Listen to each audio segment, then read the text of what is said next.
Hello and welcome to my 10 minutes of thinking aloud.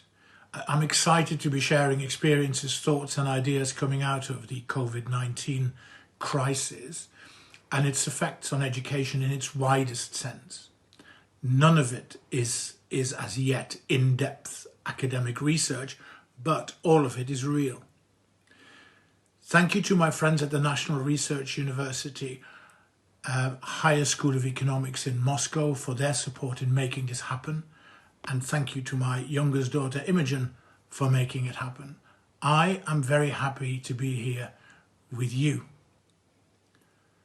My name is Professor Dr. Geir Graus, OBE, and I'm the Global Director of Education for Kidzania. I'm also very proud to be a professor at the aforementioned National Research University. As well as all that, I'm a teacher, I'm a husband, I'm a dad of 3 and a dog walker of 2. Firstly, I'd like to for a moment focus on the personal side of things. We talk a lot about institutions and structures and systems and policies, but in the end, what is happening here and now in 2020 is highly personal for adults and for children alike.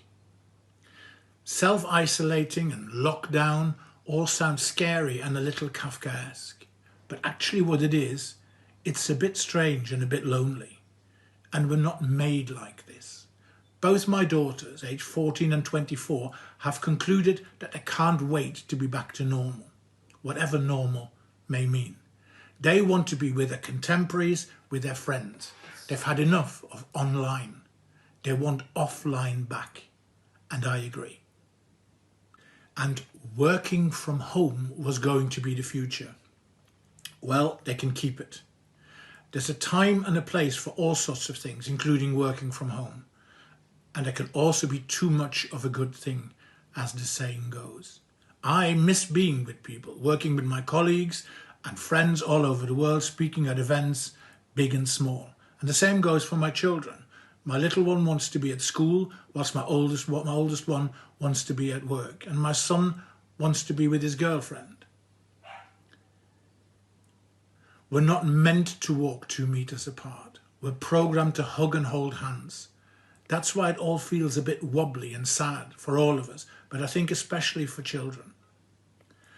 I also want to note at this point that nothing can be seen in isolation. Not the personal, not the parenting, not schooling, online, offline, not experience-based learning, and not the so-called edutainment industry either. When we look closely at some of these aspects, we will clearly see this. It is all connected. And the future requires more than ever connectivity and purpose, joined up thinking and joined up doing. Here I want to for a moment look at schooling as opposed to education.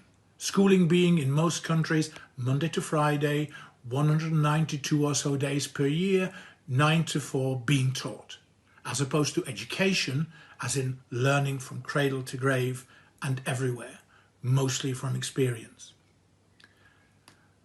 I am certain that school will go up in children's estimations, and with that teachers too, of course. A silver lining. And that parents will follow suit if they haven't already done so. Another very big silver lining. We are reminded that schools are not just factories and production lines of examination grades, but they're at the heart of our communities, looking after us. In this picture, acting as a food bank for its children, families, and its wider communities. We're also reminded that as societies, we need to give schools back the respect they merit. After all, where would we be without them? If you can read this, thank a teacher, says the car sticker. Doctors and nurses can read, so can presidents and prime ministers. Thank you, schools. To borrow and adapt the motto from Barcelona Football Club, Més que un club, and apply it to schools, and especially primary schools, Més que una escola, more than a club, more than a school. In the future, the role and importance of the school at the heart of communities needs re-examining, online and offline, and the outcomes need to be acted upon urgently. The school should be more than ever at the heart of the community, a catalyst for change and a hub of excellence. Another silver lining. Online or offline, experience-based edutainment or textbook, this debate will develop further, and I suspect not least around quality, complementarity, emergency learning, longevity, who the teachers are. Online does not replace the real thing, but can be magic and aid in some equality of experience. And access, of course. Online or offline learning is not about either or about replacement or superiority. They are pieces of a bigger learning jigsaw that focuses on appropriateness and on the individual child, with a clearer connect between teaching and learning and experiences, as well as all its contributors, including, of course, the edutainment sector. One of the biggest challenges to come out of all of this is around access, equality and fairness. The gap between have and have not, clearly linked to can and cannot. This is the biggest priority for the future and now sits in the centre of the social mobility arena. It must be acted upon urgently and by all, not just government. There is an important role here for the edutainment sector, for industry partners as corporate and social partners, and for NGOs, of course. The position around schools and access for all has also shown us how at times woefully out of touch with reality our governments are.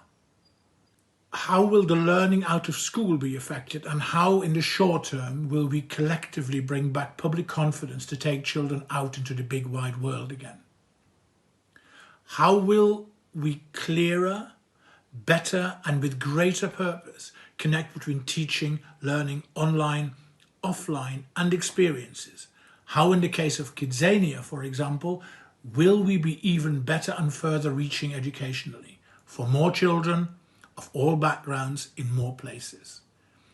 I see a Kidzania online on the horizon, not as an online afterthought, but as an integral, global, free part of purposeful provision and opportunity developed with schools for children.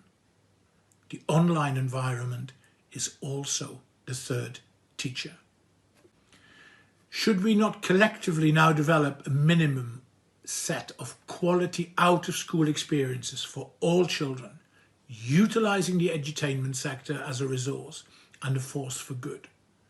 Perhaps this participation could even count towards formal qualifications. You can only get a star if you've participated in an X number of activities during your formal education years. In museums, parks, galleries, sports clubs, on farms, in places of work, including Kidzanias. A broader, more balanced education contributing to better social mobility, utilising every resource available from a myriad of educational partnerships. Now there's a thought. There is such a thing as society, and it has been heartwarming to witness this. Some 750,000 volunteers coming forward in the UK, for example, to help the vulnerable, is amazing. I'm very proud of my eldest daughter and my son to have joined. The little one is volunteering at home. But it is also evident that as societies, we seem to have unlearned many good things which need relearning as a matter of urgency. Greater respect, less anger, less selfishness, including online. Another collective responsibility, this time led with parents, I would suggest. I also think that something interesting and important has happened around heroes. They're no longer the conventional Marvel type presidents, adventurers, sports people and celebrities. They are nurses and doctors and cleaners and teachers and supermarket workers and ambulance drivers, volunteers as role models.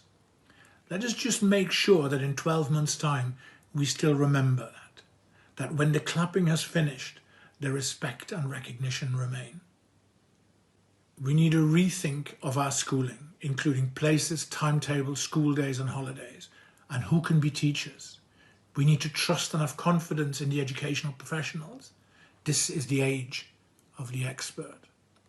A clearer connect between content, in and out of school learning, teaching online, offline, and experiences is required.